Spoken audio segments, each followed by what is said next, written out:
அன்பார்ந்த இணையதள நேயர்களே, மீண்டும் www.qcrc.in என்ற இணையதளத்திற்காக நியூஸ் தமிழ் செய்தியிருக்கையில் உங்களை சந்திப்பதில் பெருமகிழ்ச்சி அடைகிறோம். இன்று 5 ஜூலை 2009க்கான முக்கிய செய்திகளை தற்போது பார்க்கலாம். தமிழக முதல்வர் கருணாநிதி அவர்கள் பயிற்சி டாக்டர்களுக்கு உதவித்தொகையை உயர்த்தி கொடுத்ததாக நேற்று அறிவித்தார்.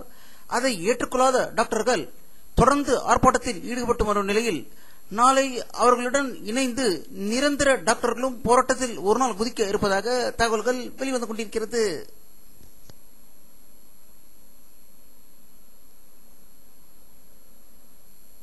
இந்திய பாராளுமன்றத்தில் பட்ஜெட் தாக்குவதற்கான இறுதிக்கட்ட நடவடிக்கைகளில் மத்திய நிதியமைச்சர் பிரணாப் முகர்ஜி அவர்கள் முழு ஈடுபாடோடு இறங்கி இருப்பதாக டெல்லியிலிருந்து தகவல்கள் வெளிவந்து கொண்டிருக்கிறது.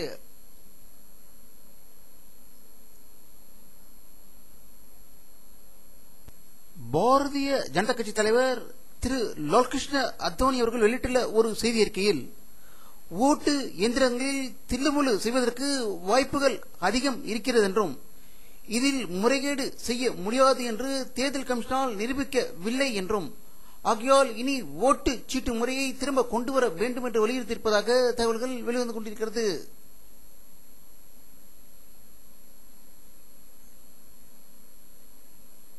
பாரதிய ஜனதா கட்சியின் இளம் வேட்பாளரும் பாராளுமன்ற உறுப்பினரான திரு வருண்காந்தி அவர்கள் தனக்கு தீவிரவாதிகளால் அச்சுறுத்தல் அதிகம் இருப்பதாகவும் இன்று டெல்லியில் சோட்டாசைகளை சேர்ந்த 6 தீவிரவாதிகள் கைது செய்யப்பட்டது குறிப்பிடத்தக்கது என்றும் ஆகையால் தன்னுடைய பாதுகாப்பை அதிகரிக்க வேண்டும் என்று உள்துறையை வலியுறுத்தியிருப்பதாக டெல்லியிலிருந்து தகவல்கள் வெளிவந்து கொண்டிருக்கிறது.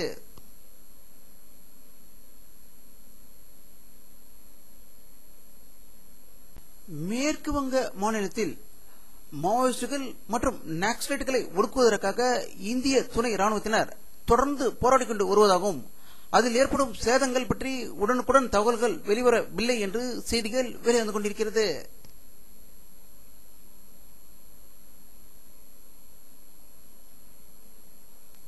தமிழ்நாட்டில் உள்ள இன்ஜினியரிங் கல்லூரி மாணவர்கள் சேர்க்கை கவுன்சிலிங் இன்று தொடங்கியது.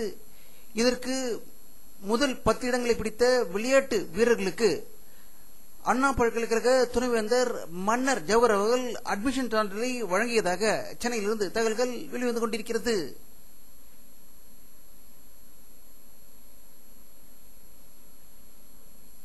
அமர்நாத்தில் உள்ள பிரபல பனி சிவலிங்க கோவிலை தரிசிப்பதற்காக லட்சக்கணக்கான பக்தர்கள் குவிந்துள்ள நிலையில் அங்கு மோசமான வானிலை காரணமாகவும் மற்றும் பனிப்பொழிவு அதிகம் இருப்பதால் தற்போது பயணம் நிறுத்தி வைக்கப்பட்டுள்ளதாக தகவல்கள் வெளிவந்து கொண்டிருக்கிறது.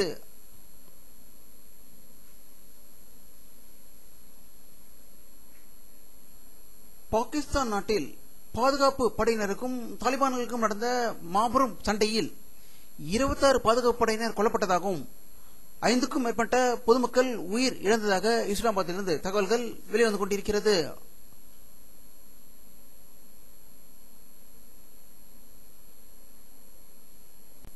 அமெரிக்க அதிபர் திரு பாரக் ஒபாமா அவர்கள் ரஷ்ய பயணம் மேற்கொள்ள இருப்பதாகவும் இருநாட்டு உறவை மேம்படுத்துவதற்காக இந்த பயணம் அமையும் என்று வாஷிங்டனில் இருந்து செய்திகள் வெளிவந்து கொண்டிருக்கிறது.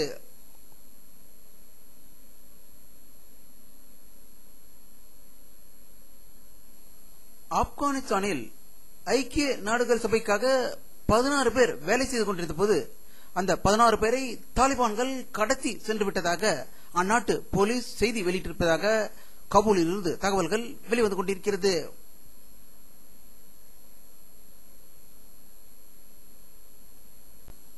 ஈரான் நாட்டில் போதை மருந்து கடத்தல் போன்ற குற்றங்களில் ஈடுபடுவோருக்கு கடும் தண்டனை வழங்கப்பட்டு வருகிறது.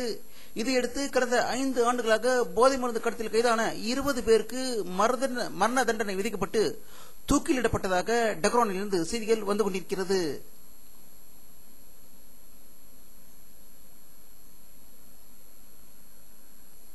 லண்டனில் நடைபெறும் விம்பிள்டன் டென்னிஸ் இரட்டையர் பிரிவில் வீனஸ் செரீனா வில்லியம்ஸ் சகோதரிகள் சாம்பியன் பட்டம் பெற்றதாக லண்டனில் இருந்து தகவல்கள் வெளிவந்து கொண்டிருக்கிறது.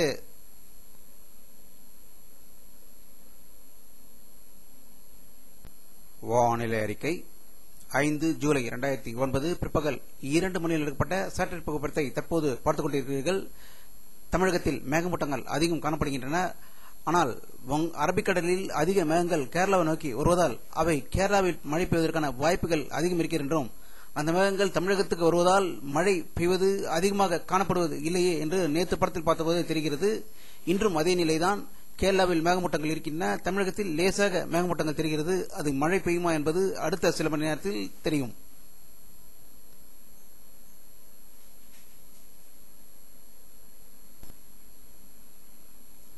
இத்துடன் இந்த செய்தி அறிக்கை நிறைவடைகிறது. மீண்டும் நியூஸ் தமிழ் செய்தி அறிக்கையில் உங்களை சந்திக்கும் வரை உங்களிடமிருந்து விடைபெறுவது உங்கள் கே பாலாஜி. நன்றி.